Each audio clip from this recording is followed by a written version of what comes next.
Have a good one. Bye. Okay, so we left off where I defined a random variable.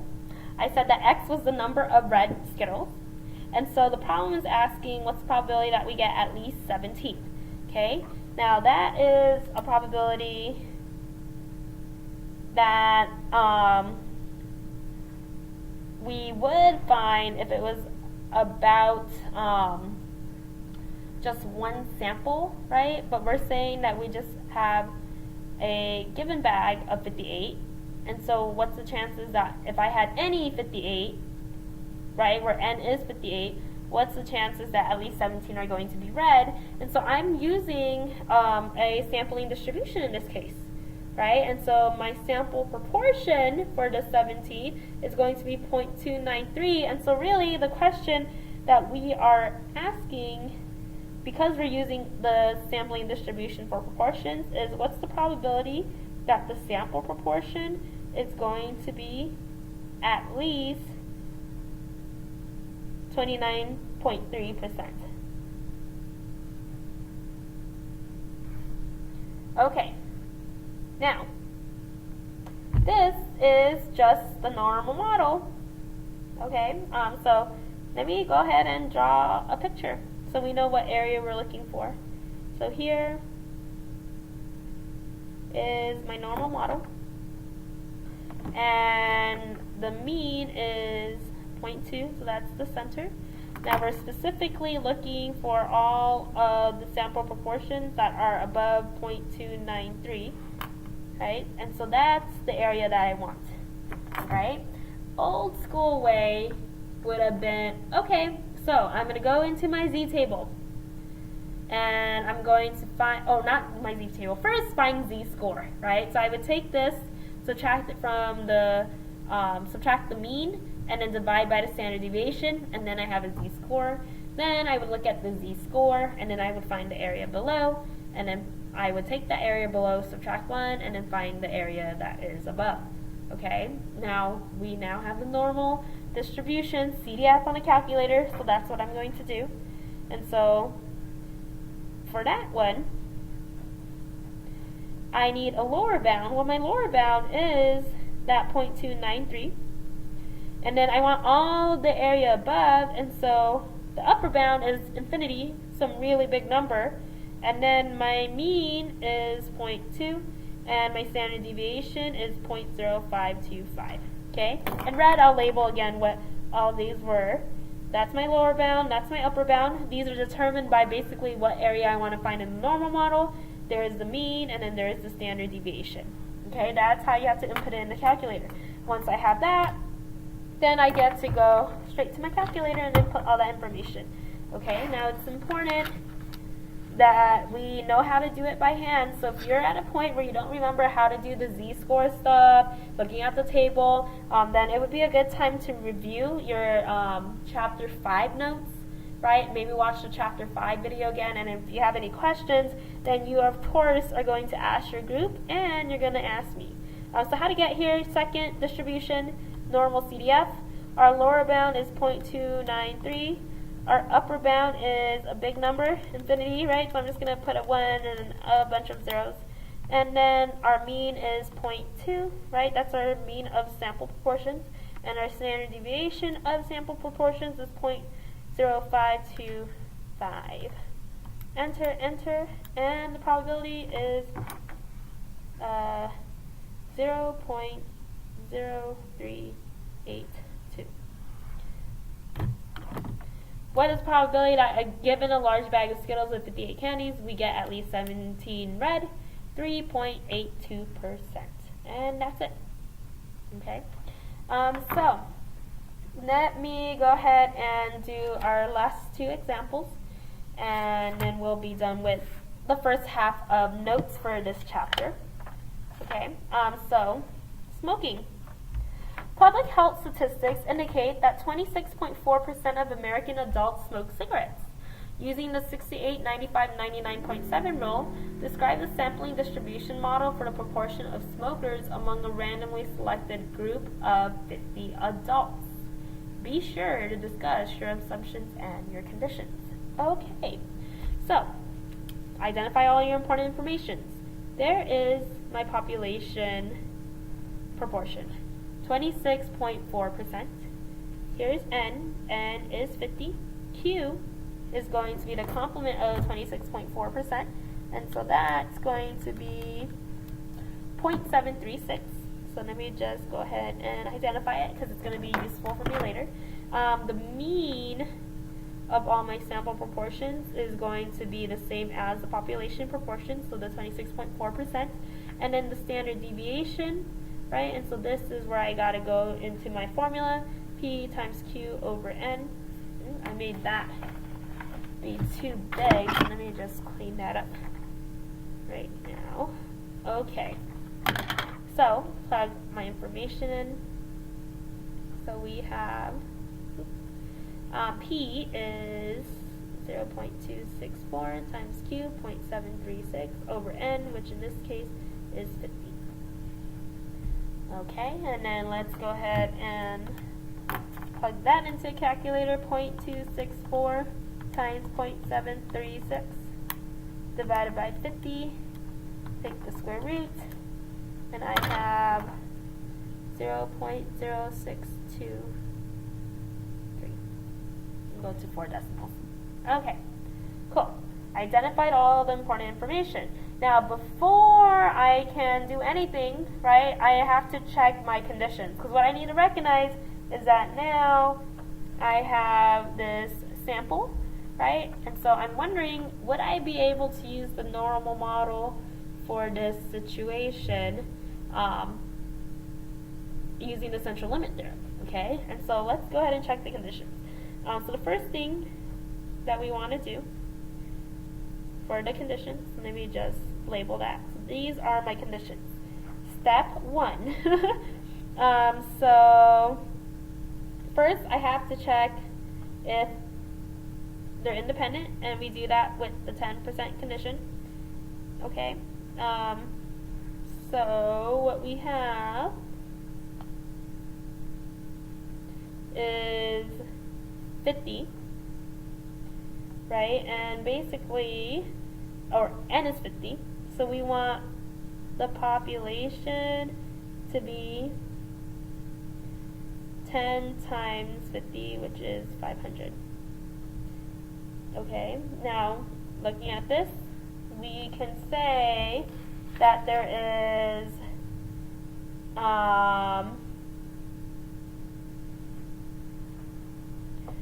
going to be more than 500 adults, right?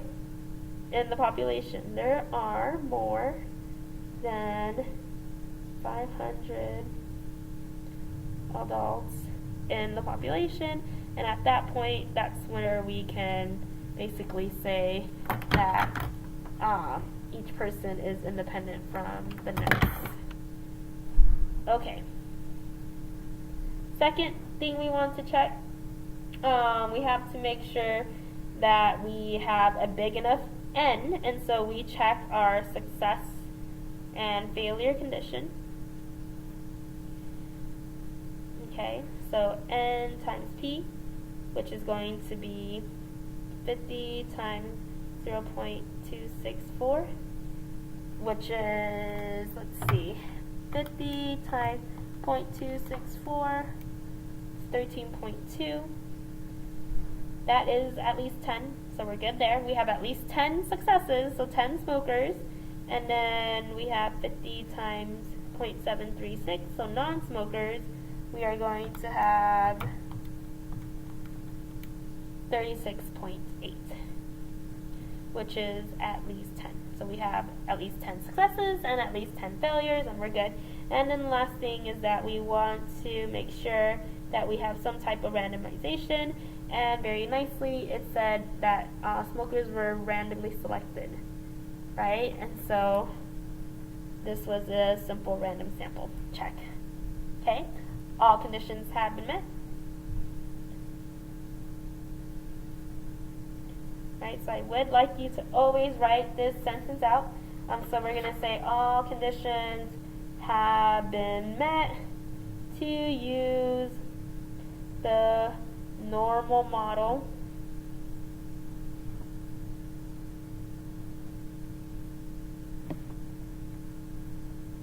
for sample proportions.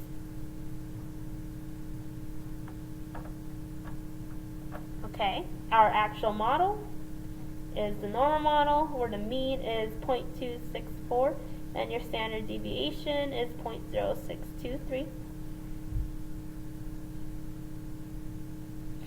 And basically the question is telling us to describe the sampling distribution model for the proportion of smokers among a randomly selected group of 50 adults. The best way to do that, right, is to actually draw a picture, because we want to use the 68, 95, 99.7 rule. Okay, so here we have our mean, which is 0.264.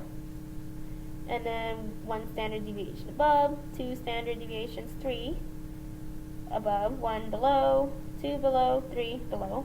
And then let's go ahead and calculate what's going to be theirs on each one of these. So 0.264 plus 0.0623.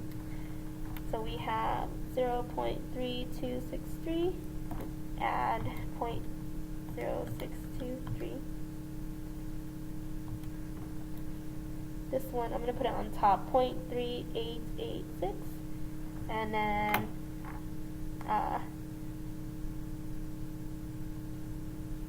let's go ahead and add 0.0623. Here 0.4509. Okay, and now we have to find the below. Okay, so we have 0.264 minus 0.0623, 0.2017 minus 0.0623. Put it on top, 0.1394, and then we have the 3 standard deviations below, 0.0771. Okay, so here's how this works. Okay, because I want to now describe what's happening with our empirical rule. I'm going to start with the 68. 68% of all samples of 50 adults will have, now here, so 68% within 1 standard deviation, so we have 0.2017, so I'm going to just say 20%. We'll have between 20% to here, 32.63% smokers. Okay, that's what that's saying. 95% of all the samples where N is 50 will have between, so that's within 2 standard deviations, 95%, so here 13.94% and 38.86%. And then within 3 standard deviations, 99.7%.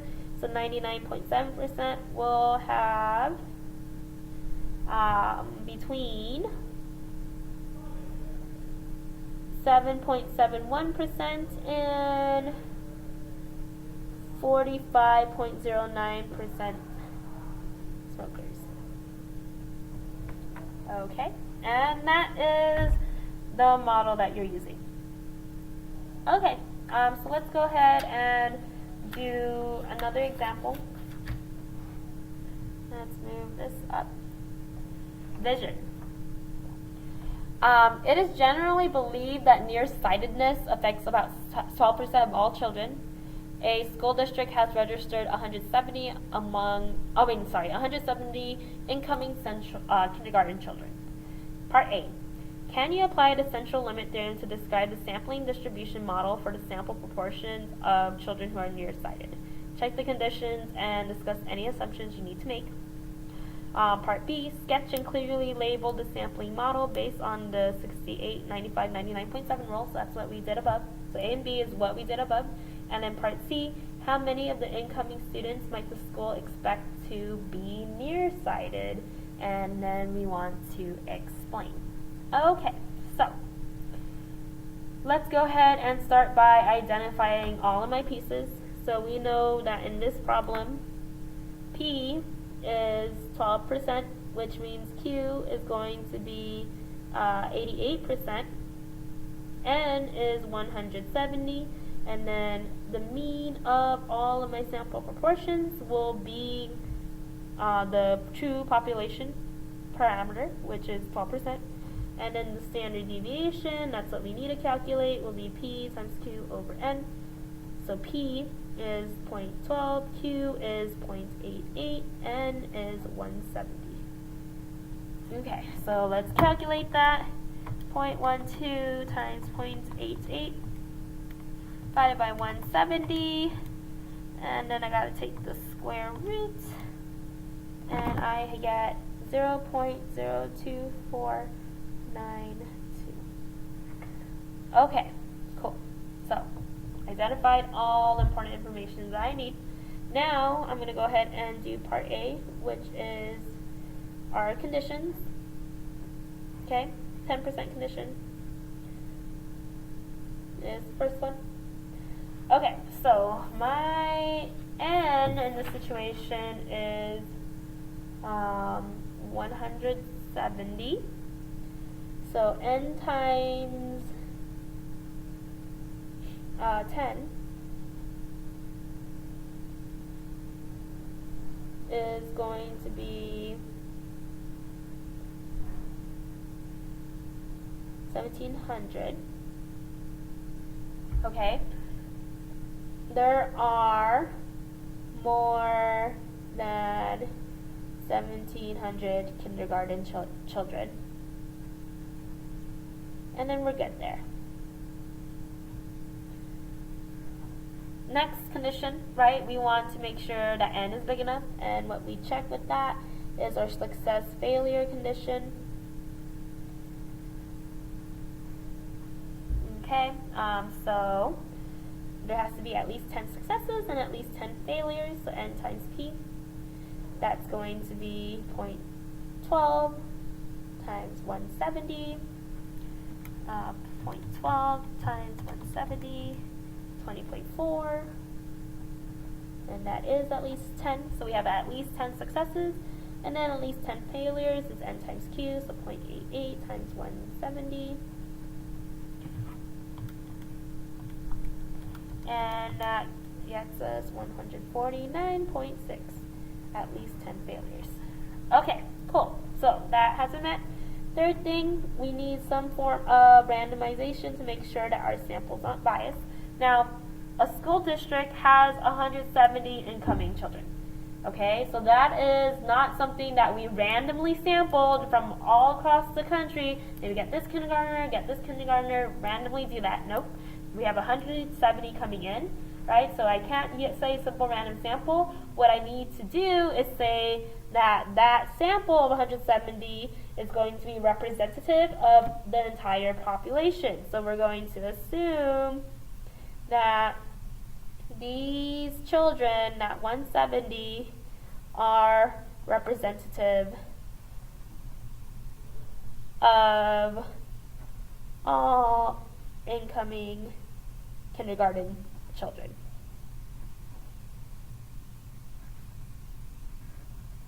And that way we can make sure there's no bias. Okay? Now, all the conditions have been met, so we're going to explicitly say that all conditions have been met to use the normal model for sample proportions. Okay, so that check takes care of part A. Part B, we will sketch and label the sampling model. Okay, so we're looking at the normal model where our mean is 0.12 and the standard deviation that we calculated earlier was 0.02492. Okay, now B, I can draw my little normal model. Okay, middle is the mean, and then 1, 2, 3. 1, 2, 3. Okay, so let's go ahead and get our numbers in. So start with the mean, add the standard deviation to get one standard deviation above. I'm going to round to 2 decimal places to just keep it a little simpler for me because we have a bunch of decimals. Okay, so that's going to be 0.14, add another 12%, and then we get 2 standard deviations above, 0.26, and then add another 12% to get 3 standard deviations above, 0.38. Okay, again, rounded, right, because we're just sketching it out. And then let's go ahead and subtract, so 0.12 minus 0.024. Oh my goodness, I realized what I did. I'm just adding the same number again and again. My bad. We have to add the standard deviation. So I'm just going to round it to 2%. So 12%, 14%, 16%, and then 18%. Sorry about that. Okay, now let me go ahead and subtract 2%. So this is 10%, 8%, and then 6%. Okay, so we sketched it out. There's part B. Part C, how many of the incoming students might the school expect to be nearsighted? Explain.